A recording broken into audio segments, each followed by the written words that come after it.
Hello friends, welcome back to my YouTube channel. Hope you guys have started your final revision for November 20 exams. As from my thumbnail, you all can guess what I'm going to discuss in this video. So, I want to explain why I'm covering the amendments of only 7 chapters in this video. But first of all, let me clear one thing, that for May 20 exams, all the amendments till October 2019 was applicable, and for November 20 exams, all the amendments till April 2020 are applicable. You all must be aware of this, but I just wanted to clear this. And there are not too many amendments for November 20 exam, so just chill. So till now I've uploaded 7 videos, and each video one chapter is covered. So in those 7 chapters, or say in those 7 videos, all the amendments of May 20 are covered, but I missed out November 20 amendments in those videos. So as per my commitment to one of my subscriber of uploading a separate amendment class of the 7 chapters, so in this video, I've come up with the amendment for November 20 exams with respect to only those 7 chapters which are already uploaded in my channel, in which November 20 amendments are not incorporated. Okay, I hope it's clear. I'm uploading only 7 chapters in this video. I'll also upload one more IDT amendment class in which I'll cover entire amendments of IDT for November 20 exams. Okay, and in my further chapter videos, means in my further questionnaire videos also, I'll incorporate November 20 amendments, so you'll get to see updated questionnaire videos as per November 20 exams. Okay, actually the thing is, the IDT material which was given in the institute's website, that is not updated, means November 20 amendments are not incorporated in those material. But you don't need to worry at all, because in all my further videos I'll explain all the questionnaires giving the effect of November 20 amendments. Okay, so just chill. And yeah, those 7 chapters which are already uploaded, those 7 chapters are uh, supply under GST, charge of GST, registration, value of supply, tax invoice, credit and debit notes, accounting records, e-waybill, and time of supply. There is no amendment in time of supply. Okay, only minute amendments are there in rest 6 chapters. Okay, that I'll be covering in this video. Okay, so let's move towards the amendments. So let's start with amendment in chapter 2, that is supply under GST. Okay. Point number 1. Service by way of grant of alcoholic liquor license is neither a supply of goods nor a supply of service. First of all, this is not a new amendment. There was one clarification in this amendment, that's why they have given in the statutory update. So let me explain in short what is there in this amendment. It was given that when alcoholic liquor license is granted by the state government, and in consideration they receive license fee or application fee, so the service was not liable to GST. Okay, GST was not leviable on the service. Now what clarification they have given? They have given the clarification that when the grant license is granted by the state government as an agreement between the center and states, then that is out of GST. But when it is granted to business entity, then business entity is liable to pay GST under reverse charge. Okay, now read once. In terms of section 7 subsection 2 of CGST Act, the government has notified the following activity or transaction undertaken by the state government in which they are engaged as public authorities to be treated neither as supply of goods nor a supply of service, namely service by way of grant of alcoholic liquor license against consideration in the form of license fee or application fee, or by whatever name it is called. This was notification number 2519 dated 3919 and notification number 2419 dated 3919. Now circular number, this one, GST dated 11th October 19. So what was the clarification? Just read once. This circular has clarified that the above special dispensation applies only to the supply of service by way of grant of liquor license by the state government as an agreement between center and states, and has no applicability or precedence value in relation to grant of other licenses and privileges for a fee in other situations where GST is payable. It may be noted that services provided by the government to business entities, including by way of grant of privileges, licenses, mining rights, natural resources such as spectrum, etc., against payment of consideration in the form of fee, royalty, etc., taxable under GST. Tax is required to be paid by the business entities on such services under reverse charge. Okay, hope it's clear. Now point number 2. It's all the again clarification. Clarification in respect of goods sent or taken out of India for exhibition or on consignment basis for export promotion. In short, you just have to remember that when the goods are taken or sent out of India for exhibition or on consignment basis for export promotion, then it doesn't satisfy the condition of section 7 of CGST Act, so it cannot be considered as supply, and as it is not considered as supply, it will not be considered as zero rated supply. So this much is the thing you need to keep in your mind. Okay, now now let's read the answer. As per section 7 of the CGST Act, for any activity or transaction to be considered as supply, it must satisfy twin tests, namely two tests are: first is it should be for a consideration by a person, okay, for a consideration by a person, and second one is that it should be in the course of utterance of business. The exceptions in the above are the activities enumerated in Schedule 1 of the CGST Act, which are treated as supply even if made without consideration. These are the exceptions to section 7. Further section, these matlab this Schedule 1 is the exception. Further, section 2 subsection 21 of the IGST Act defines supply, wherein it is clearly stated that it shall have the same meaning as assigned to it in section 7 of the CGST Act. Okay. Section 16 of IGST Act deals with zero rated supply. The provisions contained in the said section read as under. So, zero rated supply means any of the following supplies of goods or services or both, namely export of goods or services or both, or supply of goods or services or both to SEZ developer or SEZ unit. So, this is how they have defined zero rated supply. Therefore, it can be concluded that only such supplies which are either export or a supply to SEZ unit or developer would qualify as zero rated supply. You need to mention this line in your answer. Means if any case study or anything is related to this clarification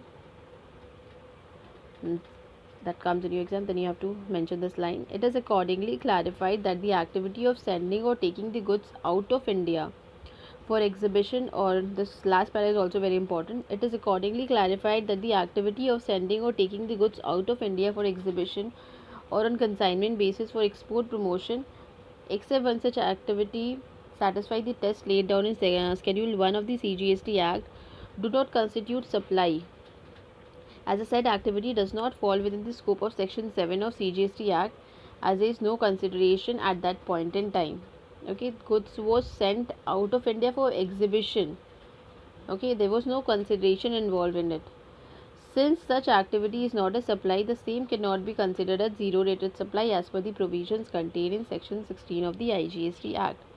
The circular is dated 18th July 2019. Hope this is also clear. Now next one, third point. Levy of GST on service of display of name or placing of name plates of the donor in the premises of charitable organizations receiving donation or gifts for individual donors. Okay. Again, this is not in the course of business, no commercial gain is involved, so no GST. Now let's read this. Individual donors provide financial help or any other support in the form of donation or gift to institutions such as religious institutions, charitable organizations, schools, hospitals, orphanages, old age homes, etc. Okay. The recipient institutions place a nameplate or similar such acknowledgement in their premises to express their gratitude. You all must have seen this kind of thing.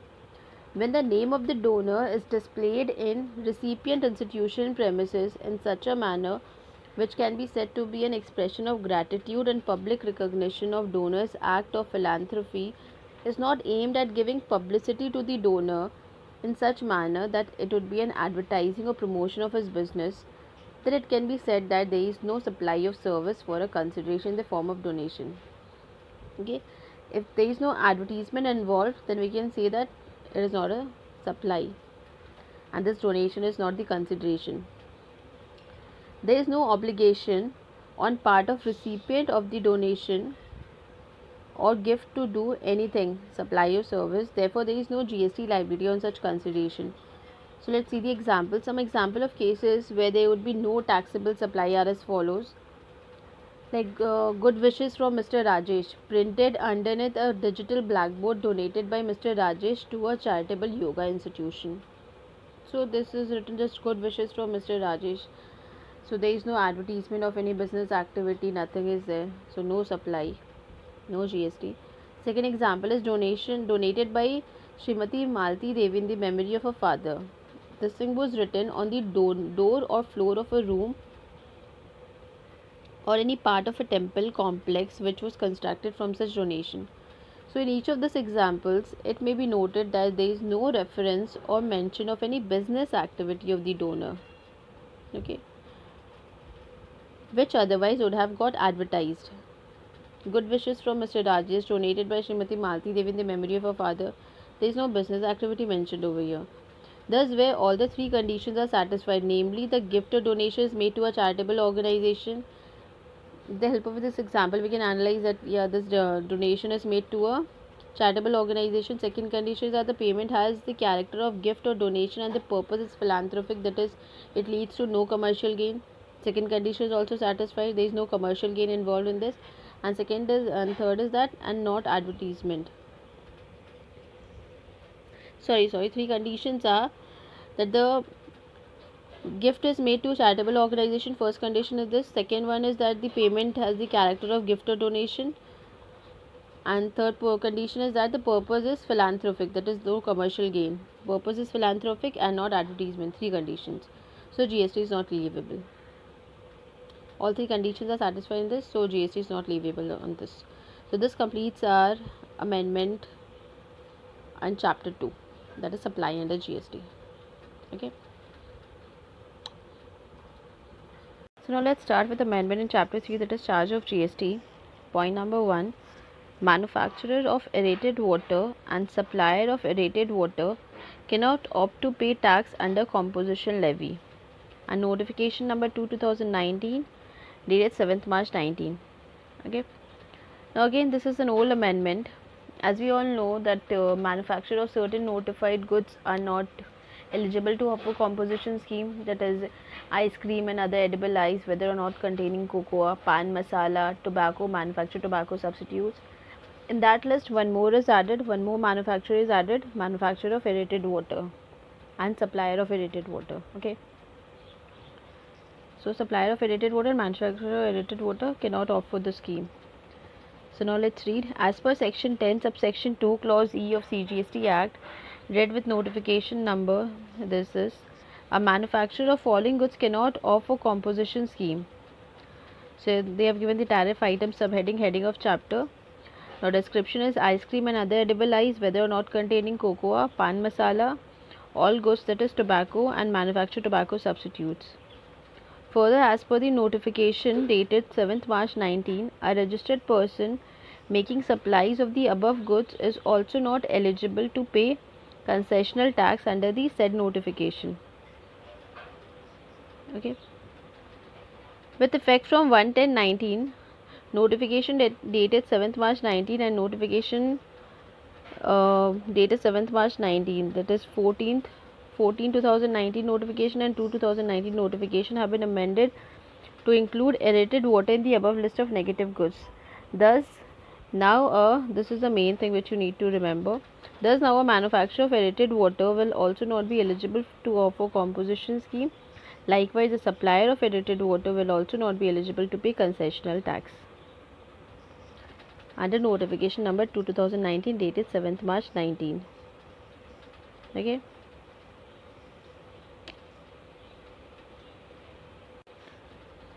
Okay, means supplier of aerated water also is not eligible for concessional tax, that is presumptive scheme.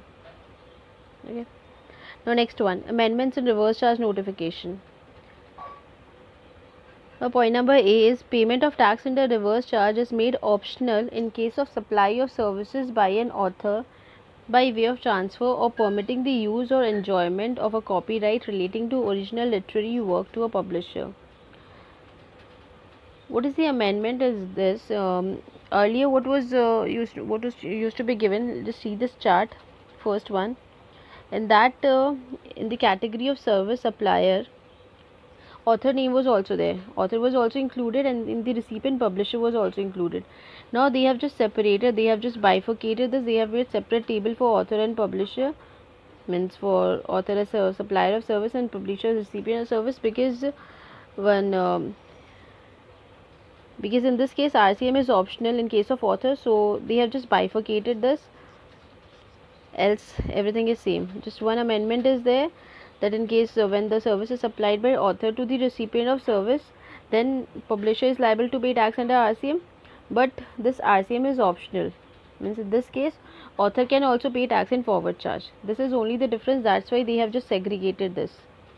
Okay, now let's read. Earlier, tax on supply of service by an author, music composer, photographer, artist by way of transfer or permitting the use or enjoyment of a copyright relating to original literary, dramatic, musical or artistic works was payable under reverse charge by publisher, music company, producer. This entry has been substituted as under. Okay. Category of supply of service by a music composer, photographer, artist or the like by way of transfer or permitting the use or enjoyment of a copyright covered under section 13 subsection 1 clause A of Copyright Act 1957 relating to original dramatic, musical or artistic work to a music composer, producer or the like. The supplier of services, music composer, photographer, artist or the like, and recipient of services, music company, producer or the like located in the taxable territory. This is, as we studied before, the recipient of service, this music composer, producer or the like located in taxable territory, they are liable to pay GST under reverse charge. Okay, there is no change in this. There is just change in the second table. Simultaneously, a new entry has been inserted for transfer of copyrights by an author to publisher. This new entry reads as under. Now see this: supply of service by an author by way of transfer or permitting the use or enjoyment of a copyright covered under section 13 subsection 1 clause A of the Copyright Act 1957 relating to original literary works to a publisher. Now supplier of service is author over here and recipient of service publisher located in the taxable territory. So in this case, recipient is liable to pay tax under RCM, but there is one what is the amendment? The amendment is there. The recipient is optional, means RCM to pay tax under RCM is optional in this case. Author can also pay tax in this under forward charge.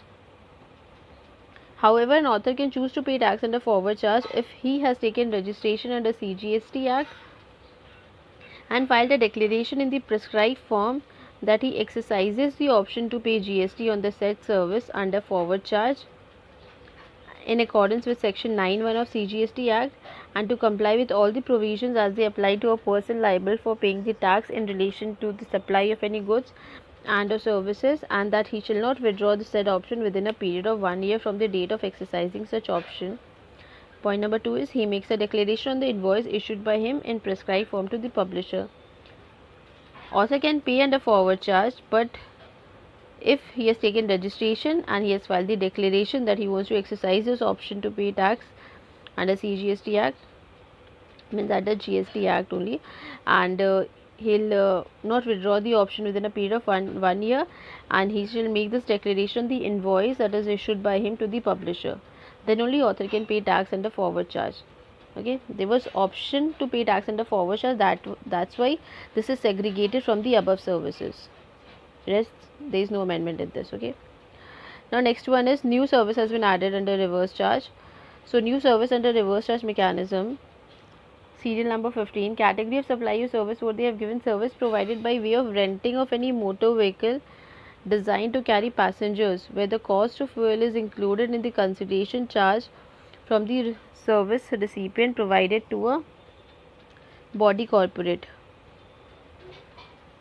Okay, two services has been added, so let's discuss the first one.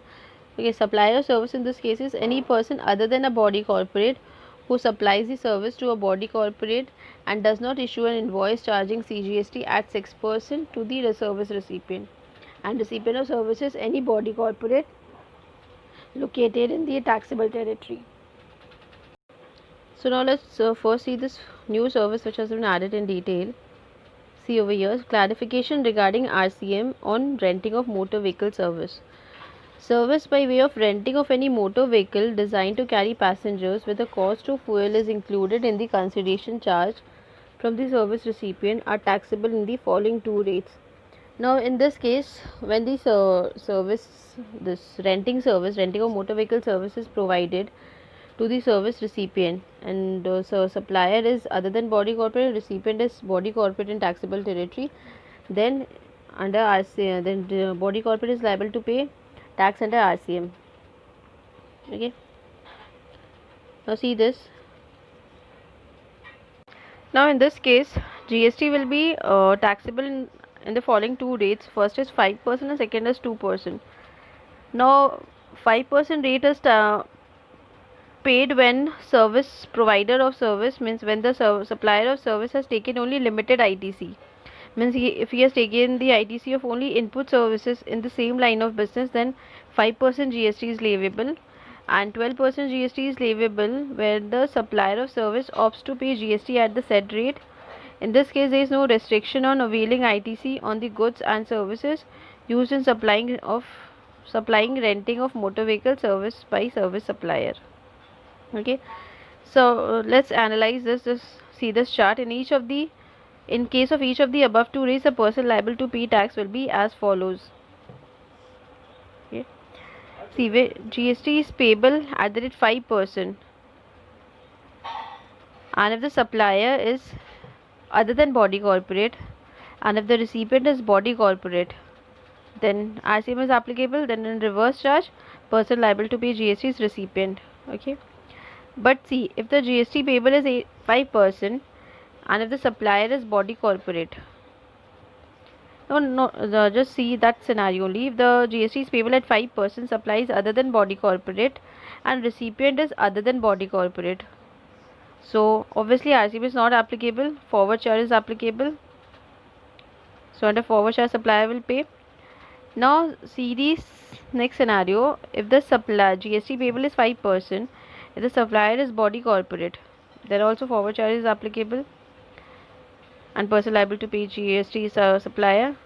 And GST payable is 12%, means when the supplier service opts to pay GST at 12%, then he'll pay GST at 12%, means when limited ITC is not taken, then 12% rate can be paid. Then the GST is payable at the rate 12%. Okay, now this read this note. It is important to note here that when any service is placed under RCM, the supplier shall not charge any tax from the service recipient. Any tax, as this is the settled procedure in law under RCM. Thus, in this case, supplier does not issue an invoice charging GST at 12%. It is obvious that in any service is placed under RCM, then supplier shall not charge any tax from service recipient. Okay. Now, second edition was this one, serial number 16. Service of lending of securities under Securities Lending Scheme, 1997 of Securities and Exchange Board of India is amended. Now in this case, supplier is lender, that is a person who deposits the securities registered in his name or in the name of any other person duly authorized on his behalf with an approved intermediary for the purpose of lending under the scheme of SEBI. And in this case, recipient is borrower, that is a person who borrows the security under the scheme through an approved intermediary of SEBI. Now let's read this in detail. There is nothing in this new service. In this case, what actually happens is there is one lender. Just see this chart. This lender, he lends the security to the approved intermediary, then approved intermediary lends to borrower, and in return borrower pays the the lending fee, that is not paid directly to the lender but indirectly to the lender. Okay, and that RCM is payable, means GST is payable under RCM. Let's read this in detail. Clarification regarding taxability of supply of securities under Securities Lending Scheme. SEBI has prescribed the Securities Lending Scheme 1997 for the purpose of facilitating lending and borrowing of securities. Under this scheme, lender of please pay attention. Under the scheme, lender of securities lend to a borrower through an approved intermediary to a borrower under an agreement for a specified period with the condition that the borrower will return equivalent securities of the same type or the class at the end of the specified period along with the corporate benefits accruing on the securities borrowed.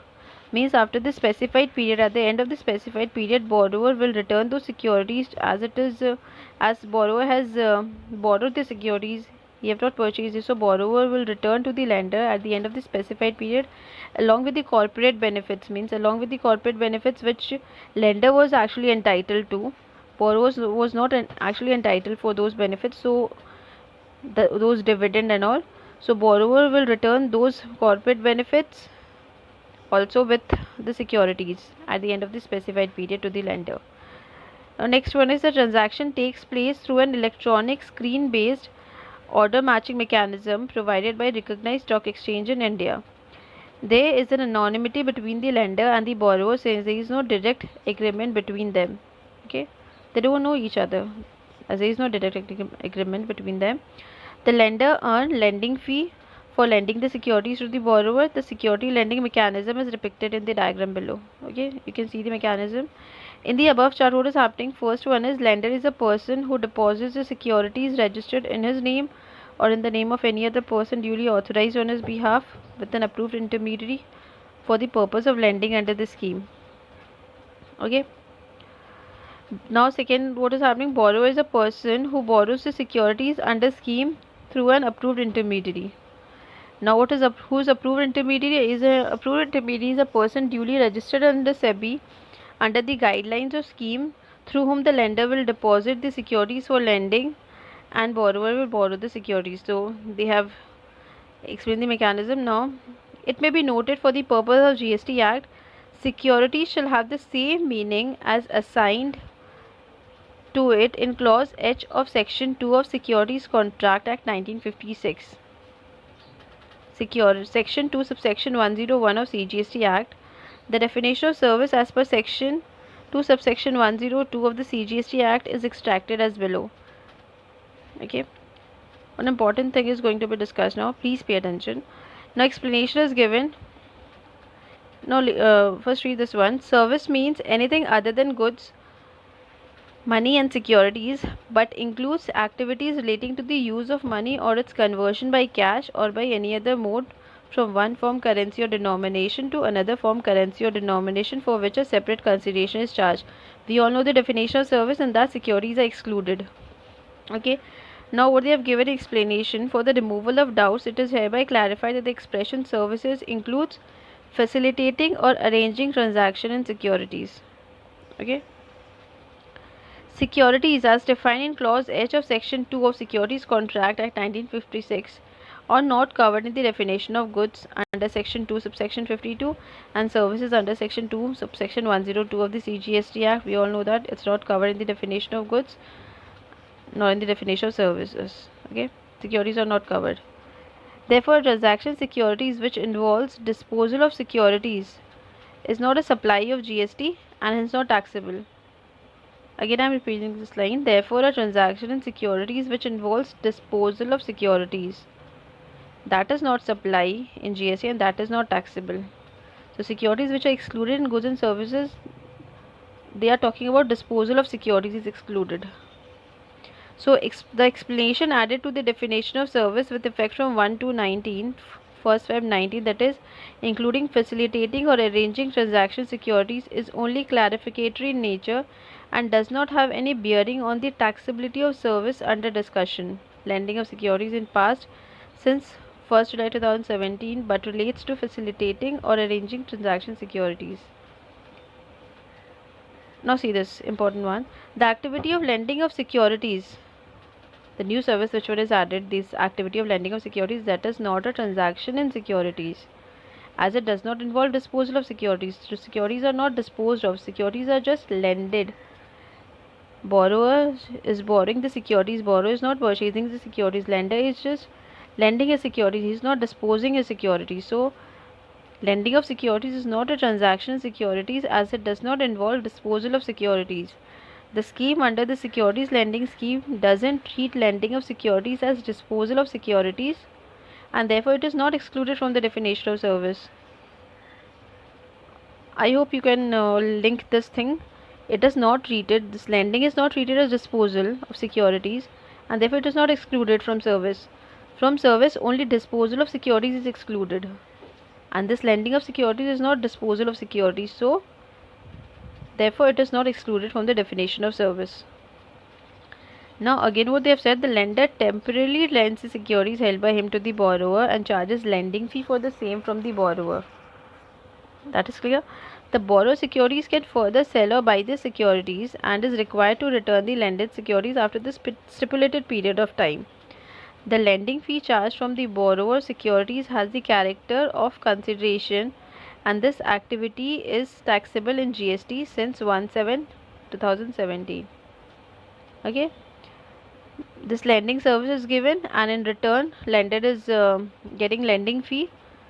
So it's a kind of service of this one, facilitating or arranging securities, arranging transaction securities. So this is the service, and in return lending fee is payable to the lender, and this activity is taxable in GST.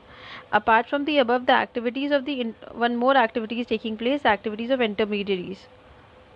Because when the borrower is lending to intermediary, and then intermediary is lending to borrower, so in between intermediary is getting commission from lender as well, from borrower as well. So apart from the above, the activities of intermediaries facilitating lending and borrowing securities for commission fee are also taxable separately.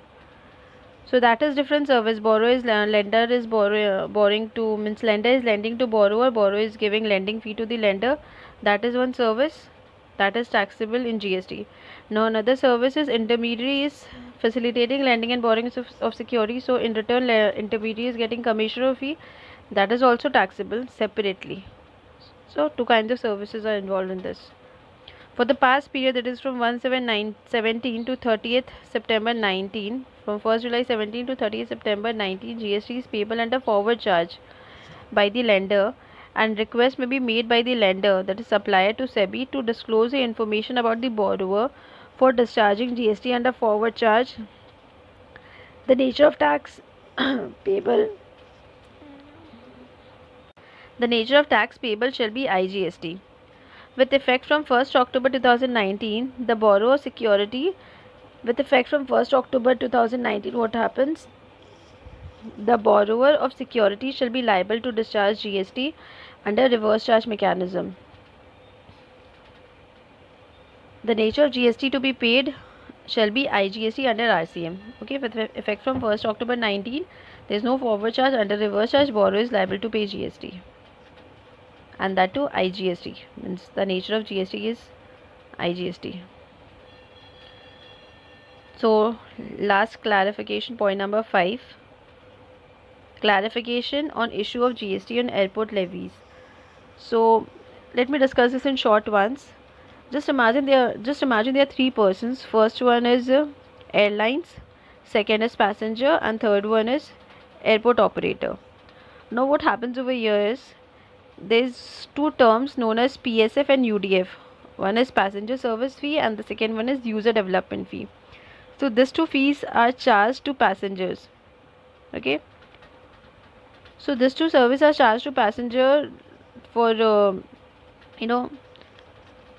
like development fee and service fee are charged by the airport operator, but airport operator can't directly collect this from the passenger.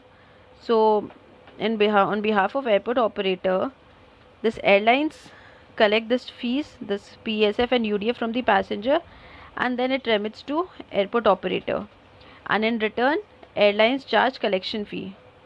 Okay, so what they have clarified in this, that the charges which are collected by airline operator, means this fees which are collected by the this fees which are collected by the airlines from the passenger, these are liable to GST.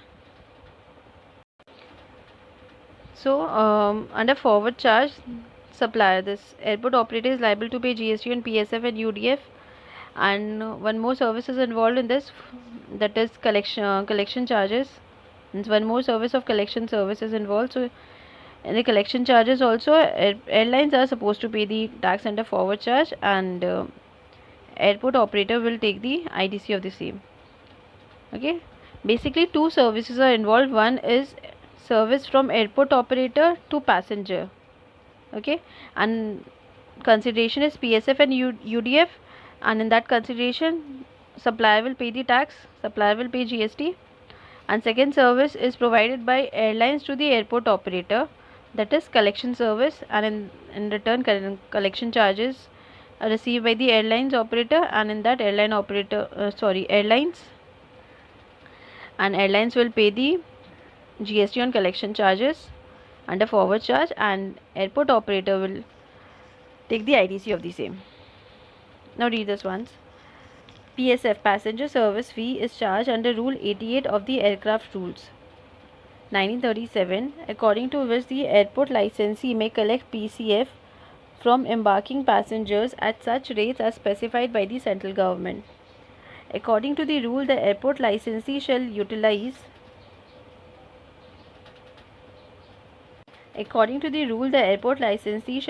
the said fee for infrastructure and facilitation of the passengers.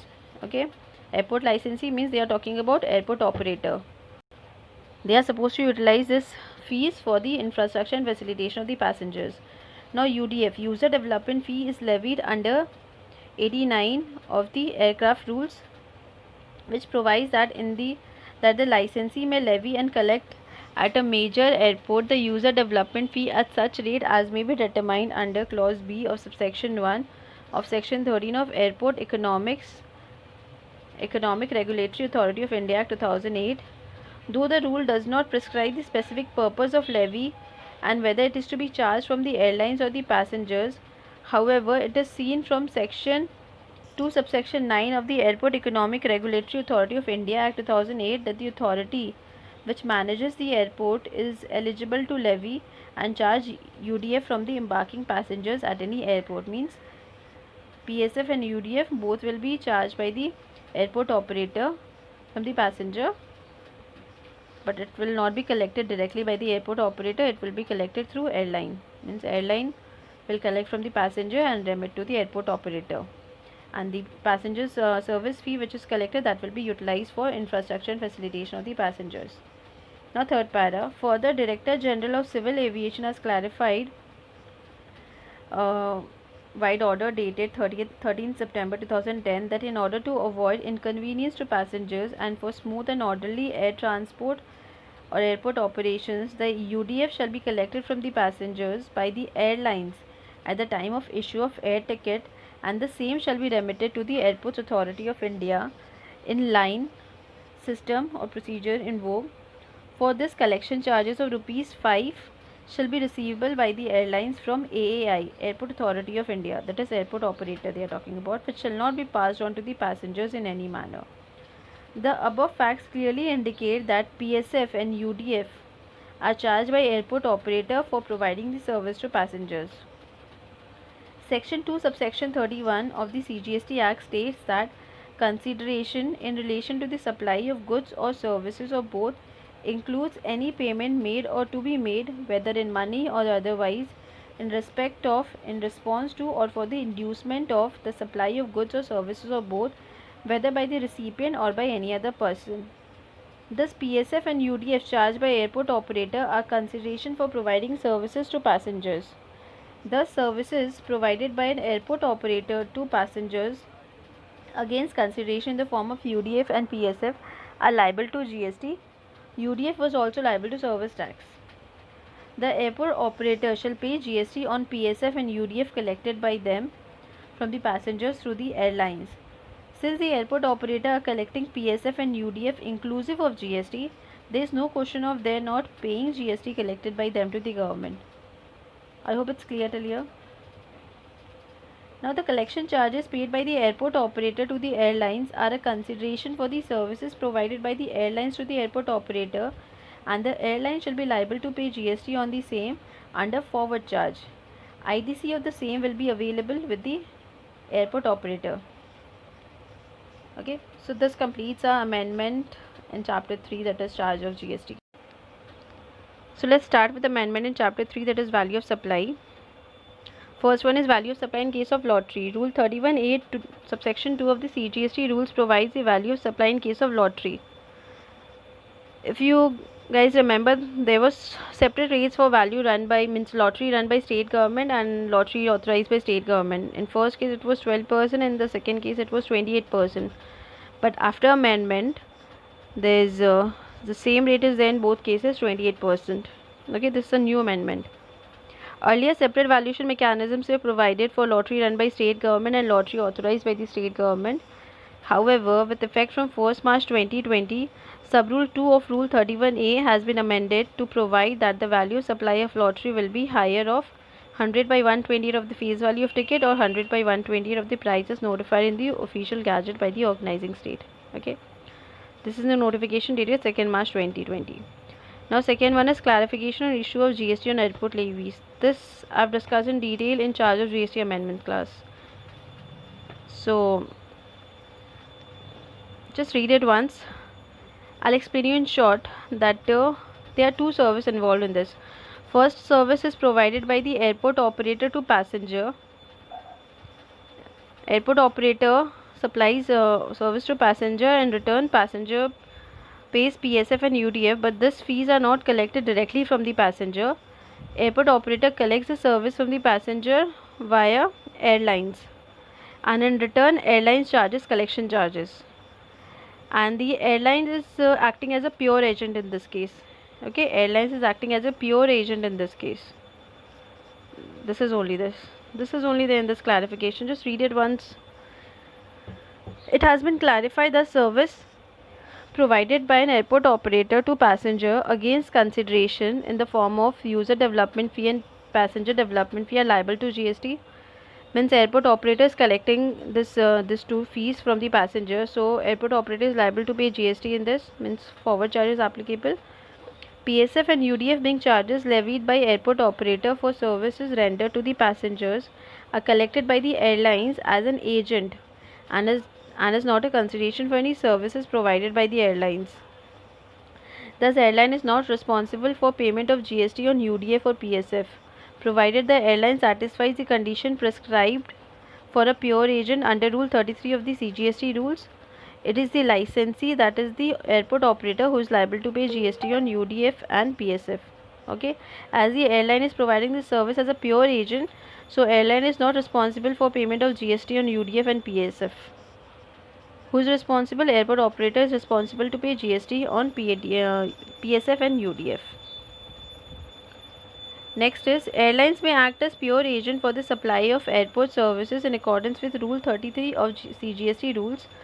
Rule 33 of the CGST rules provides that the expenditure or cost incurred by the supplier as a pure agent of the recipient of supply shall be excluded from the value of supply if all the following conditions are satisfied, namely the supplier, they have just discussed the pure agent conditions only, they have discussed. Just read it once. The supplier acts as pure agent of the recipient of supply when he makes a payment to the third party on authorization by such recipient. The payment made by the pure agent on behalf of the recipient of supply has been separately indicated in the invoice issued by the pure agent to the recipient of service, and the supplies procured by the pure agent from the third party as a pure agent of the recipient of supply are in addition to the services he supplies on his own account. Okay, so these are the conditions which pure agent need to satisfy. Now what they have given, pure agent has been defined to mean a person who enters into a contractual agreement with the recipient of supply to act as his pure agent to incur expenditure cost in the course of supply of goods or services, or both, neither intends to hold nor holds any title to the goods or services, or both, so procured or supplied as pure agent of the recipient of supply, doesn't use for his own interest such goods or services so procured, and receives only the actual amount incurred to procure such goods or services in addition to the amount received for supply of goods he provides on his own account. Accordingly, the airline who is acting as pure agent of the passenger, should separately indicate actual amount of PSF and UDF and GST payable on such PSF and UDF by the airport licensee, that is Airport Authority of India, that is airport operator, in the invoice issued by the airlines to its passengers. Okay, the invoice which airlines will issue to the passenger, in that invoice, airline is supposed to indicate separately the amount of PSF and UDF and the GST payable on such PSF and UDF by the airport licensee. Okay, the airline shall not take ITC of the GST payable or paid on the PSF and UDF because he is acting as a pure agent. The airline would only recover the PSF and UDF and GST payable on such PSF and UDF by the airline operator. Airline is just acting as a pure agent. He'll just recover PSF and UDF from the passenger and he'll just remit to the airport operator. The airline would only recover the actual PSF and UDF and GST payable on such PSF and UDF by the airline operator. Okay, as it is charged from the passengers, so there is no question of taking ITC by the airline. The amounts so recovered will be excluded from the value of supply made by the airlines to its passenger. In other words, the airline shall not be liable to pay GST on the PSF and UDF for airport service provided by the airport licensee. Okay, in other words, the airline shall not be liable to pay GST on the PSF and UDF for airport service provided by the airport licensee, provided the airline satisfies the condition prescribed for a pure agent under Rule 33 of the GST CGST rules. Okay, the registered suppliers who are the ultimate recipient of their airport services may take ITC of the GST paid on PSF and UDF on the basis of pure agent's invoice issued by the airline to them. Okay, so this completes our amendment in chapter 7, that is value of supply. Okay, let's start with amendment in chapter 9, that is registration. Okay, first one, this bank account details one. See the notification, that is notification dated 28th June 19. It's an old amendment. See, first one is bank account details may be furnished after obtaining registration certificate. Okay, it is need to be supposed to be furnished within 45 days from the date of grant of registration or the due date of furnishing of return, whichever is earlier. Okay, just read once. While applying for registration on GST portal, a person is required to furnish the details of his bank account. This requirement has been relaxed to a limited extent by inserting a new rule 10A to the CGST rules. In pursuance to the same, the registered person is allowed to furnish information with respect to details of bank account or any other information as may be required on the common portal in order to comply with any other provisions soon after obtaining certificate of registration under GST, but not later than 45 days from the date of grant of registration or the date on which return required under section 39 is due to be furnished, whichever is earlier. So this is a relaxation. So they have given the time, government has given the time limit to furnish the bank account details. Okay, it's not necessary to apply, to furnish while applying for registration. This deadline is given to you, you have to furnish within this deadline the bank account details. This relaxation is not available for those who have been granted registration as TDS deductor or TCS collector under Rule 12 or who have obtained suo motu registration under Rule 16. Okay, so this is not available, this relaxation is not available to deductor, TDS deductor, TCS collector and this suo motu registration person, this voluntary registration case. In other words, a registered person has an option to give his bank account details after obtaining registration within 45 days from the date of grant of registration or due date of furnishing of return, whichever is earlier.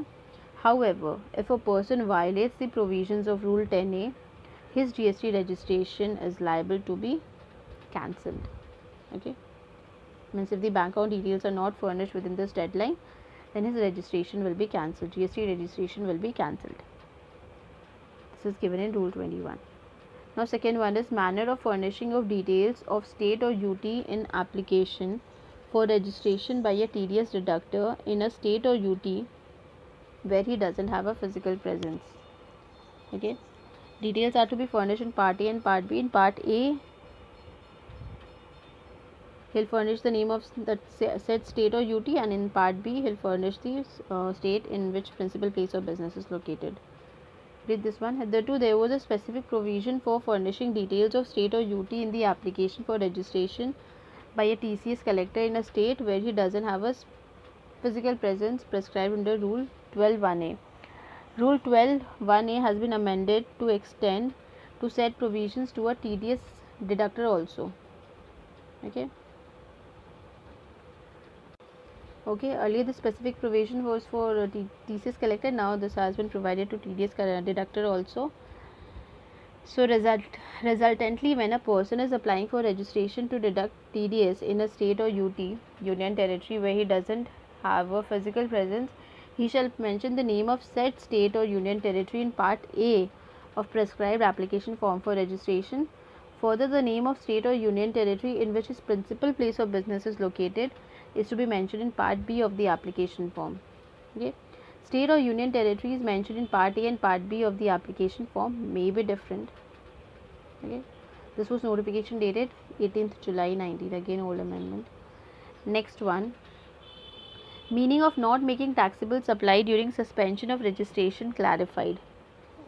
A registered person required to issue revised tax invoice and file first return for supplies during suspension period. Rule 21(a) of CGST rules. Notification dated 9th October 19. There was one clarification. That's why they have given the statutory update.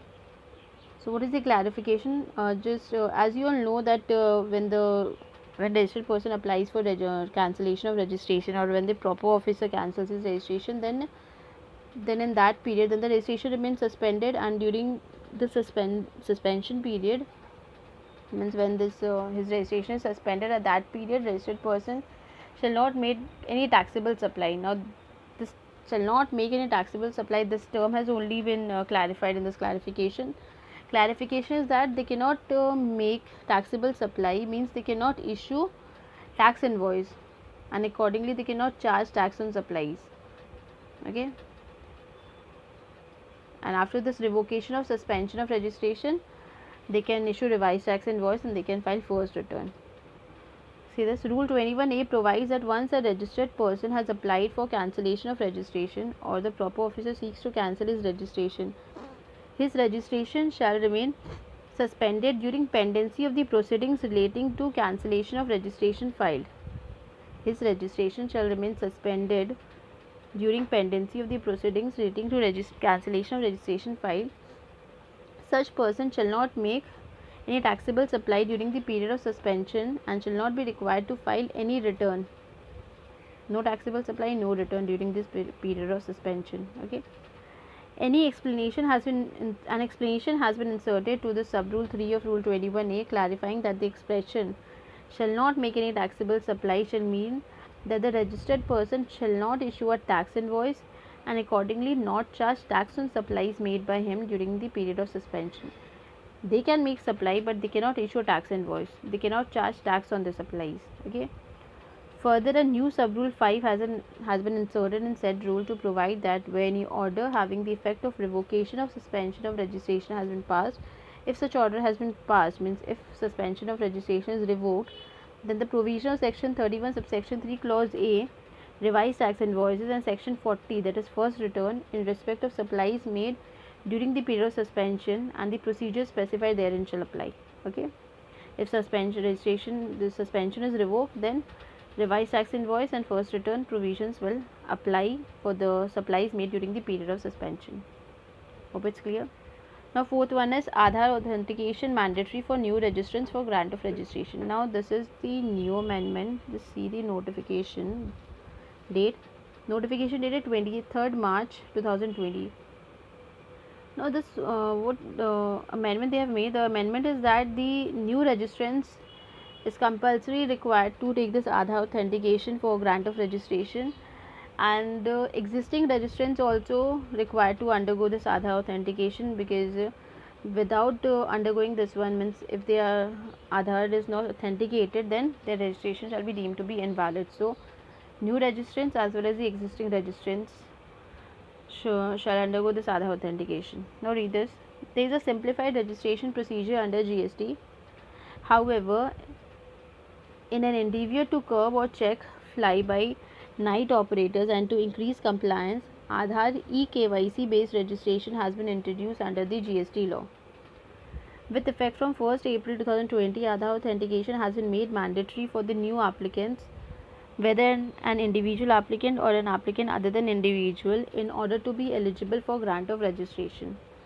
Subsequently, existing registrants will also be required to undergo Aadhaar authentication, otherwise their registration shall be deemed to be invalid. Clear?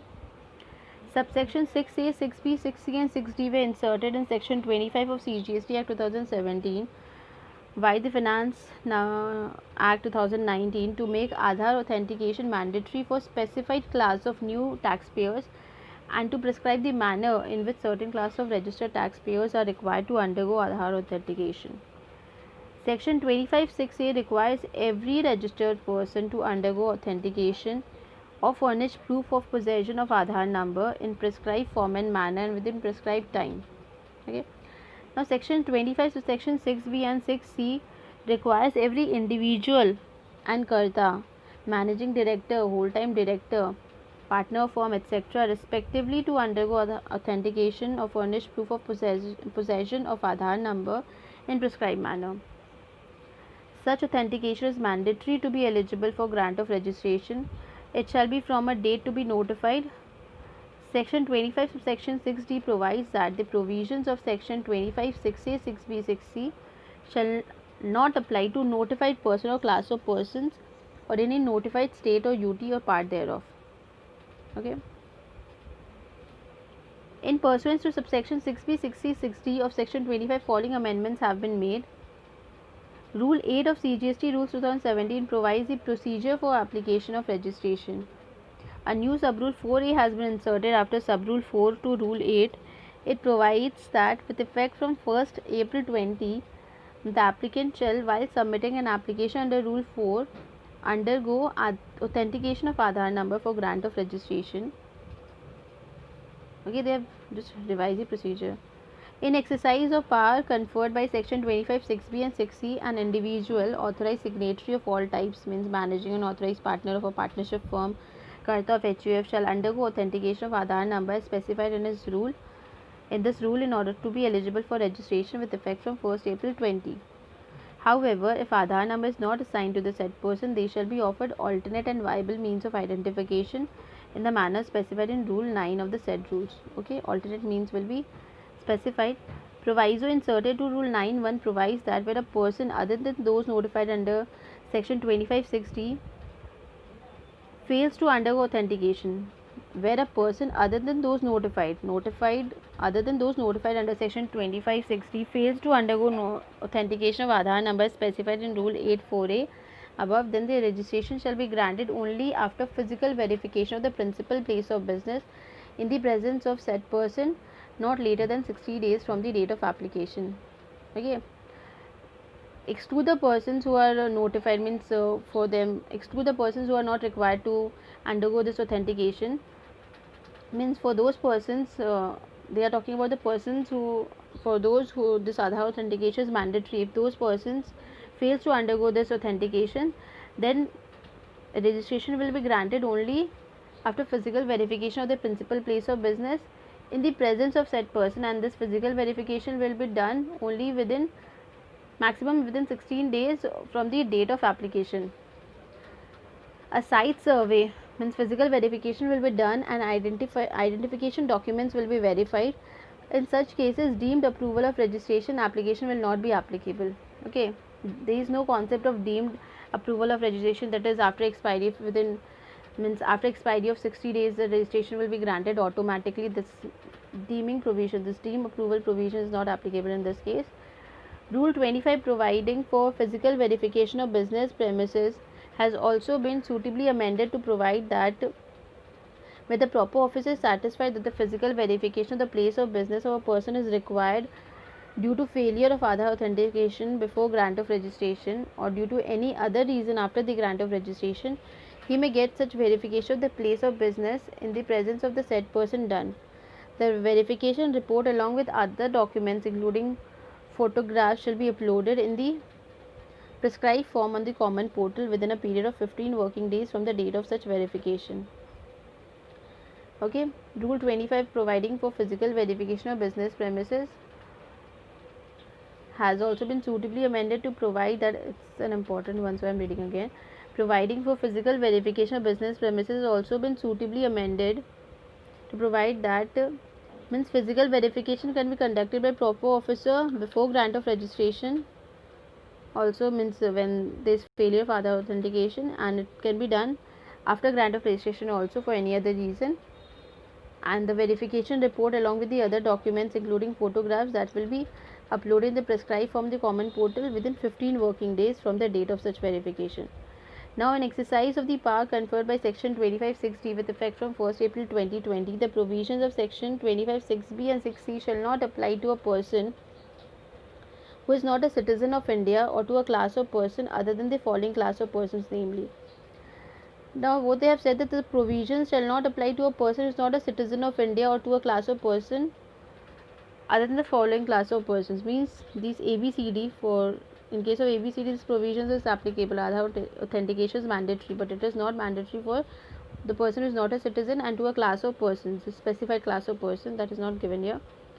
So, other than the following class of person, namely individual, authorized signatory of all types, managing and authorized partners, and Kart of HUF, for all these four, Aadhaar authentication is mandatory. Okay, so this completes our revision. This completes our amendment in chapter 9, that is registration. Okay. Let's start with amendment in chapter 10, that is tax invoice, credit and debit notes. So, read point number 1. Special provisions pertaining to tax invoice for services by way of admission to exhibition of cinematograph films in multiplex screens. Rule 46 and 54 of CGST rules. Okay. Let's recap the provision once, that while a registered person can issue the consolidated tax invoice if it satisfies three conditions. What are those three conditions? First one is that value of supply is less than 200, recipient is unregistered, and the recipient doesn't require tax invoice. This three conditions should be satisfied cumulatively. Then only supplier, means registered supplier, can issue consolidated tax invoice at the close of each day. But this provision is not applicable for the supplier who is engaged in making supply of service by way of exhibition, means by way of admission to exhibition of cinematograph films. They are supposed to issue tax invoice even if these conditions are met, means they'll issue electronic ticket.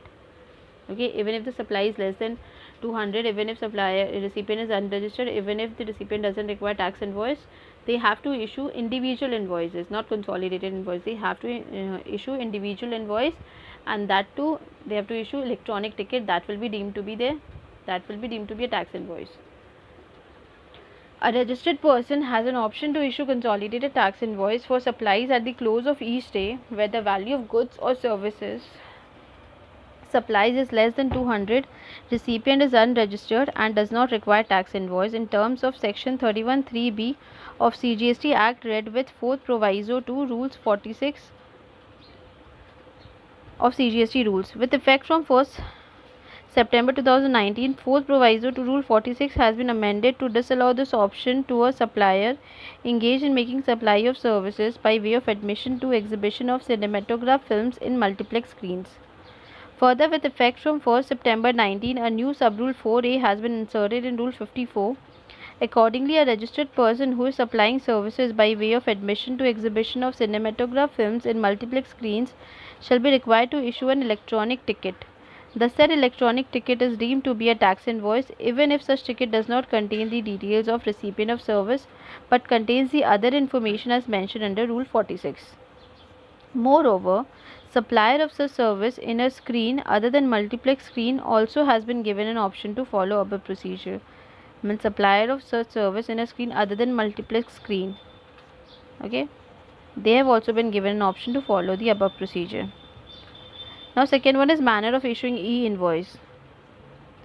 It's simple, just read one. Sub rule 4 has been inserted to Rule 48 to provide that the e-invoice shall be prepared by notified class of registered person. Okay, only by the notified class of registered persons on the recommendation of the council by including such particulars contained in form GST INV01 after obtaining an IRN invoice reference number by uploading information contained therein on the common GST electronic portal in prescribed manner and subject to prescribed conditions and restrictions.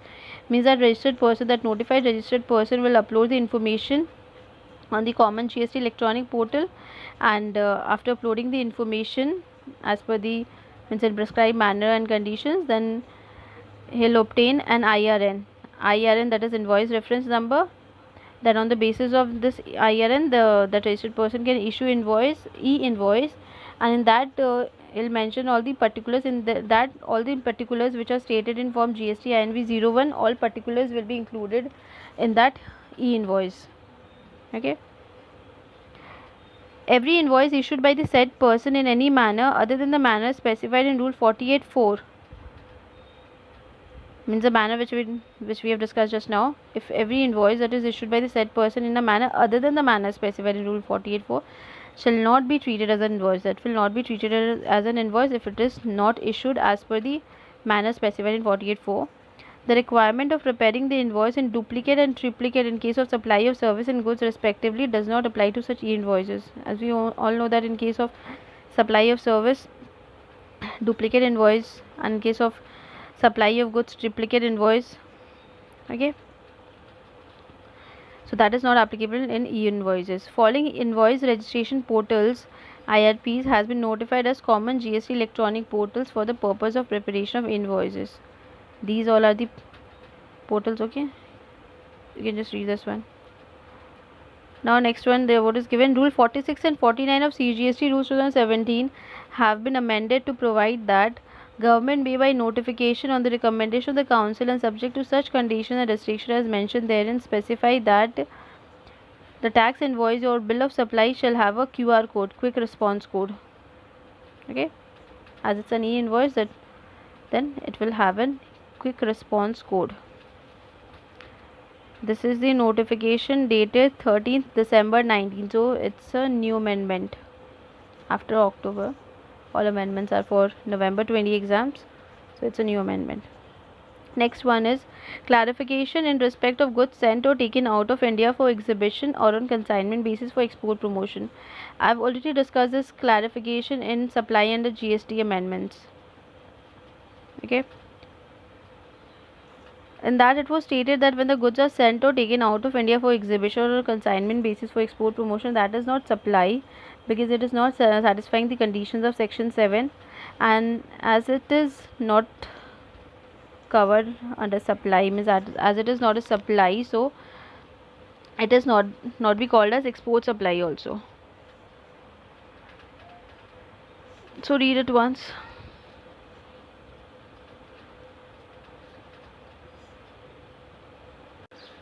So as we all know that the supply which are either export or supply to SEZ unit or developer, that only qualify as zero rated supply. So as it is not supply, so same is not considered as zero rated supply.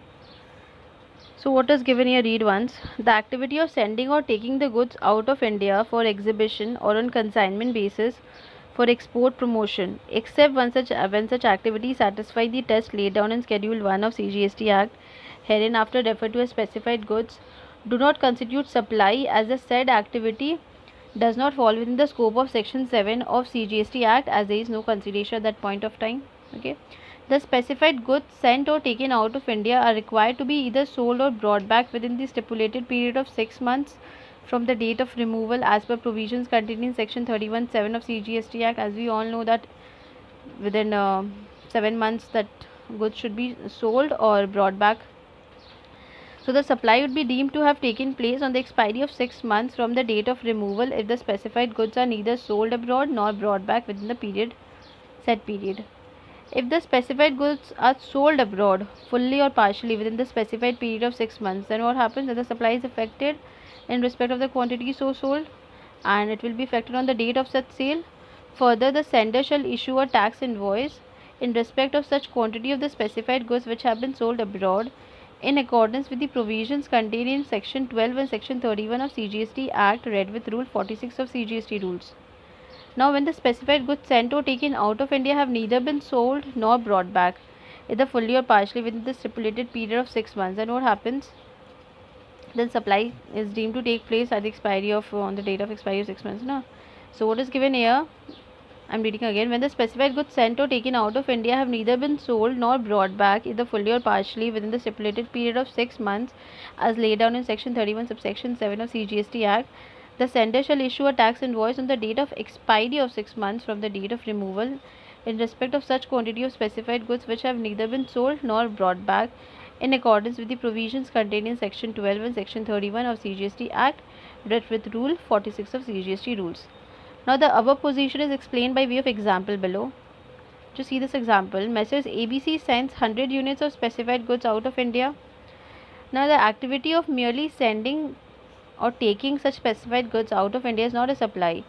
No tax invoice is required to be issued in this case, but the specified goods shall be accompanied with a delivery challan issued in accordance with the provisions contained in Rule 55 of CGST rules. Okay. In case the entire quantity of specified goods is brought back within the stipulated period of 6 months from the date of removal, then what happens? No tax invoice is required to be issued as no supply is taken place in such a case. Okay, if it is brought back within the stipulated period of 6 months from the date of removal, because no supply is made, so no tax invoice is required to be issued.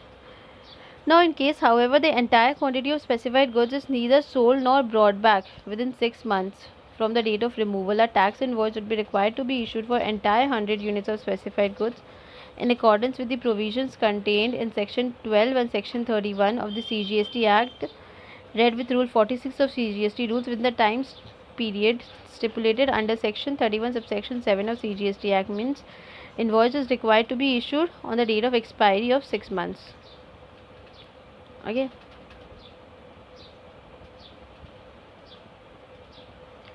So this completes our amendment of this chapter. This chapter number is 10. Okay. Let's start with amendment in chapter 11, that is accounts and records e-way bill. So point number 1, validity of e-way bill in case of multimodal shipment in which at least one leg involves transport by ship, rule 138(10) of CGST rules. So what is multimodal shipment? It is transportation of goods under single contract but performed with at least two different modes of transport. Okay, and over here they have said that in which at least one leg involves transport by ship. Means if it involves suppose two modes of transport, then it should be like ship and train or ship and plane. In that way, at least one leg should be transport by ship. Now what they have said, rule 138(10) of CGST rules provides validity period of e-way bill for over-dimensional cargo and for cases other than over-dimensional cargo. The sub-rule 10 of rule 138 has been amended to also provide the validity period of e-way bill for multimodal shipment in which at least one leg involves transport by ship.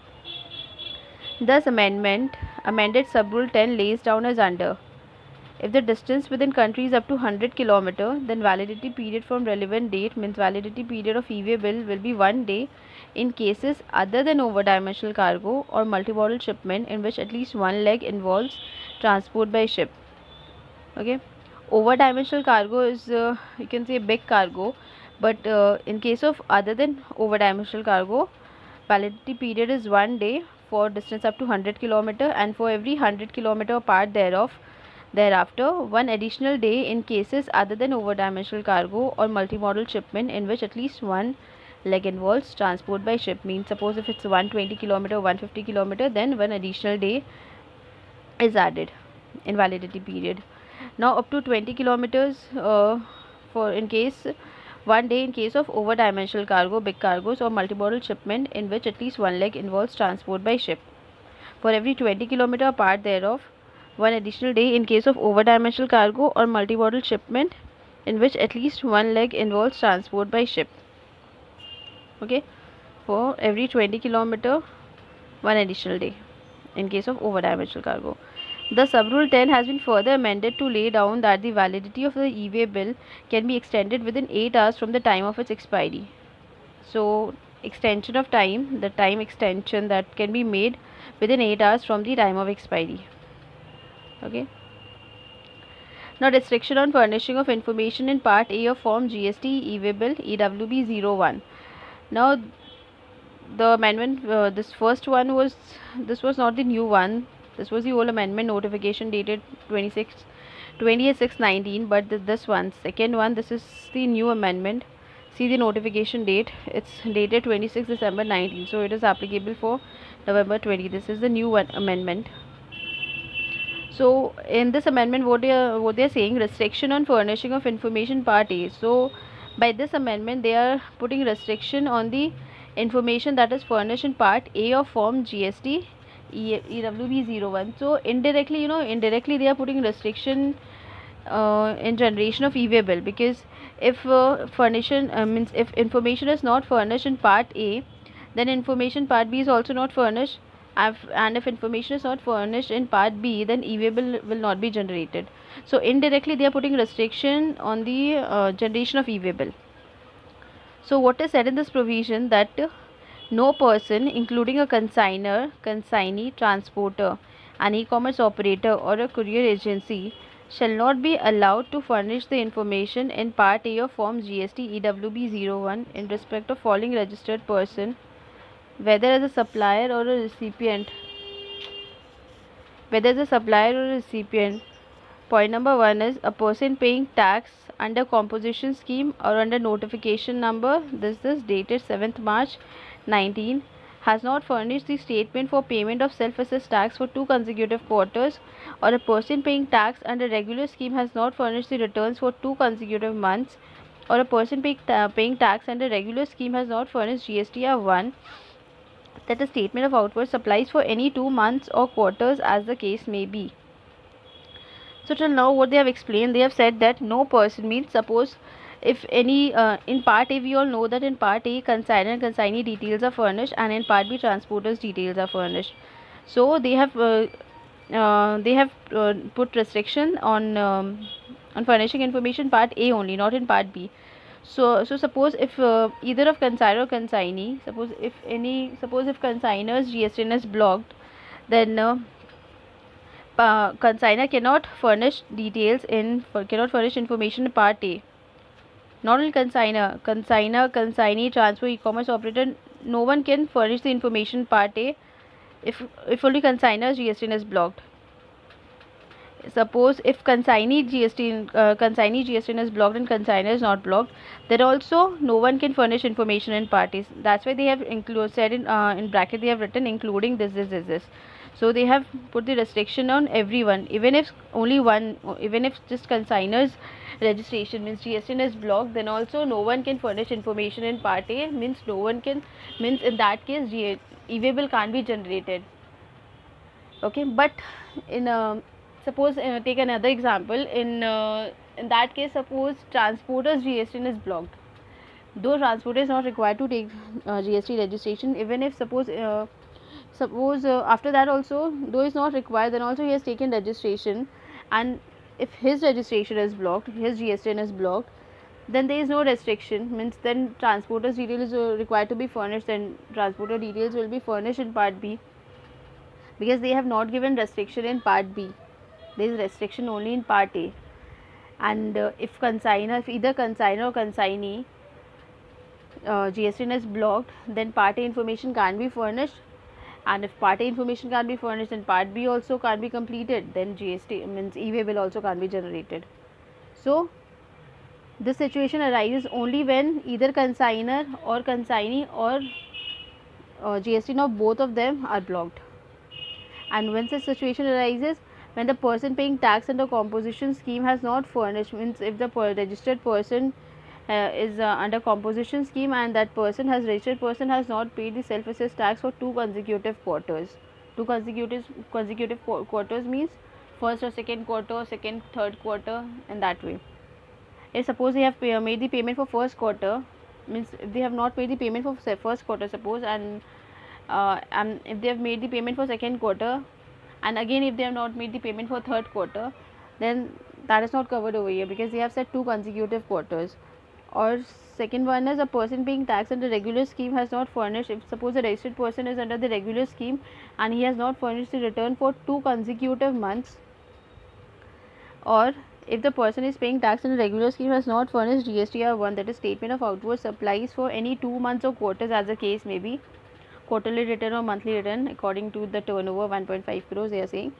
So if any of the three default occurs, then in that case no person shall be allowed to furnish the information in Part A of Form GST EWB 01, because as I've explained, that is only the reason. Now one relaxation is over here.